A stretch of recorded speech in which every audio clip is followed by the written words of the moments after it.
Dans cette vidéo, nous allons passer en revue l'anatomie d'une voiture. Les principaux systèmes suivants sont présents dans le véhicule, la carrosserie et le châssis. Le moteur, la transmission,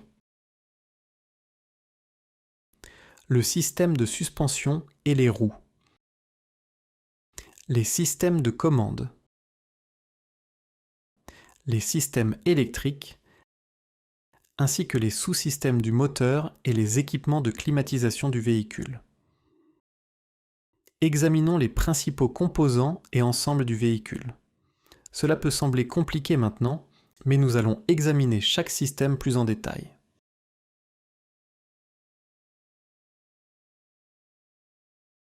Alors, examinons les ensembles du véhicule. Commençons par la carrosserie et le châssis. Voici la carrosserie. Elle offre de l'espace pour le conducteur, les passagers et le chargement. Il s'agit de la carrosserie avec tous les éléments auxiliaires et décoratifs. Ensuite vient le châssis. C'est la structure porteuse principale à laquelle tous les autres composants sont fixés. Il supporte également toutes les charges auxquelles le véhicule est soumis en mouvement. Il peut s'agir d'une carrosserie sur châssis ou d'une carrosserie autoporteuse. La carrosserie autoporteuse intègre les fonctions de la carrosserie et du châssis. La plupart des voitures modernes utilisent ce type de construction. Les véhicules sur châssis sont beaucoup plus rares et se composent principalement de SUV tout-terrain. Le système suivant du véhicule est le moteur. Le moteur est généralement situé à l'avant du véhicule. Le moteur transforme l'énergie en énergie mécanique pour propulser la voiture. Le moteur à combustion interne, MCI, est le type de moteur le plus utilisé dans les automobiles. Ces moteurs utilisent l'énergie de combustion de l'essence, du diesel ou, dans de rares cas, d'un autre type de carburant. Les moteurs électriques et hybrides deviennent également de plus en plus populaires. Vous pouvez voir un moteur à combustion interne à essence, 4 cylindres et 16 soupapes. Le cycle de fonctionnement de ce moteur comprend 4 temps.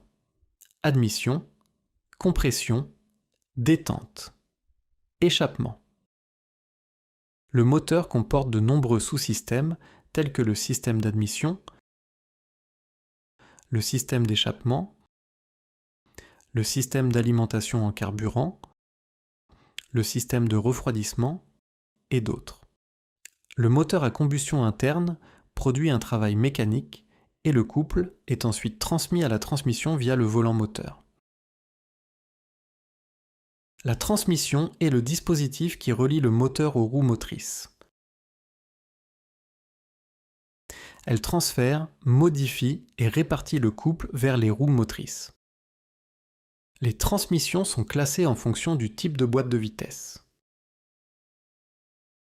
La boîte de vitesse manuelle nécessite que le conducteur sélectionne et change les vitesses en utilisant le levier de vitesse et la pédale d'embrayage. Avec une boîte automatique, pour avancer, le conducteur n'a qu'à placer le sélecteur en position drive. Les changements de vitesse ultérieurs ne nécessitent pas l'intervention du conducteur. Le type de transmission aux roues constitue une autre distinction importante entre les systèmes de transmission. Vous pouvez maintenant voir un véhicule à traction avant. Selon le type de transmission aux roues, les transmissions peuvent avoir des conceptions et des composants différents. Une transmission manuelle à traction avant comprend les composants suivants: l'embrayage, la boîte de vitesse manuelle, le couple final, et le différentiel et les demi-arbres. L'embrayage, le couple final et le différentiel sont tous logés dans le même boîtier que la boîte de vitesse. Nous pouvons maintenant voir comment le moteur et la transmission interagissent. La combinaison du moteur et du système de transmission s'appelle le groupe motopropulseur. Le type de transmission suivant est la propulsion arrière. Ces transmissions incluent également un arbre de transmission. Le couple final et le différentiel sont situés sur l'essieu moteur en dehors du boîtier de la boîte de vitesse. Et voici une transmission intégrale. Dans ce cas, le couple est transmis aux deux essieux en permanence ou à la demande. Ces composants incluent également une boîte de transfert, qui peut être installée dans le même boîtier que la boîte de vitesse. Le différentiel, le couple final et l'arbre de transmission sont dupliqués sur les essieux moteurs.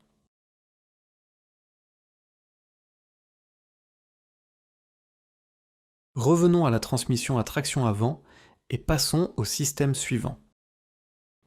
Le système de suspension et les roues permettent au véhicule d'avancer tout en absorbant les chocs. La conduite devient ainsi plus sûre et plus confortable. Commençons par jeter un coup d'œil rapide aux roues. Elles sont entourées de pneus, formant une chambre remplie d'air. Parfois, les pneus sont également équipés d'une chambre à air. Cependant, la plupart des pneus modernes sont sans chambre à air. Revenons au système de suspension. La suspension comprend le moyeu de roue. Il s'agit d'un moyeu de roue monté dans le porte-fusée.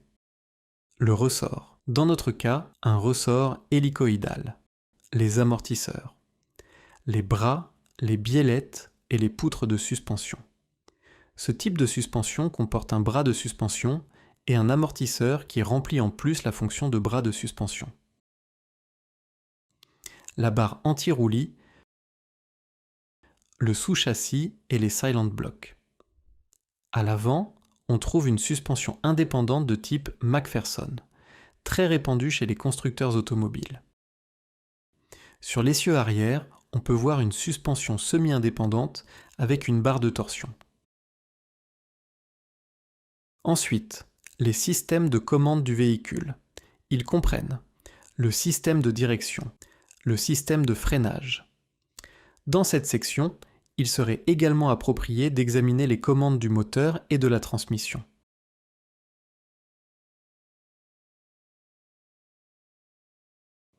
Le système de direction est nécessaire pour changer la direction du déplacement du véhicule. Le système de freinage est nécessaire pour ralentir et arrêter le véhicule, ainsi que pour le maintenir immobile. Le système de commande du moteur est utilisé pour modifier le couple moteur. Il s'agit d'un modèle ancien doté d'un papillon des gaz mécaniques. Le système de commande de la transmission sert à déconnecter temporairement le moteur et la boîte de vitesse et à sélectionner le rapport ou le mode souhaité. Passons à l'équipement électrique. Les véhicules modernes sont inconcevables sans équipement électrique. Ils stockent, produisent, transmettent et consomment de l'électricité. L'ensemble des équipements électriques d'un véhicule peut être classé en plusieurs catégories: les sources d'énergie, les consommateurs d'énergie, le câblage électrique, les éléments auxiliaires. Les sources d'énergie sont la batterie et le générateur. Les consommateurs d'énergie comprennent divers dispositifs nécessitant de l'électricité pour fonctionner, tels que les phares, le démarreur, l'unité de commande du moteur et d'autres encore. Le câblage électrique relie les différents composants du système électrique. Les éléments auxiliaires comprennent les boîtiers de relais et de fusibles, ainsi que divers boutons et interrupteurs. Cela conclut notre revue des composants de base d'une voiture.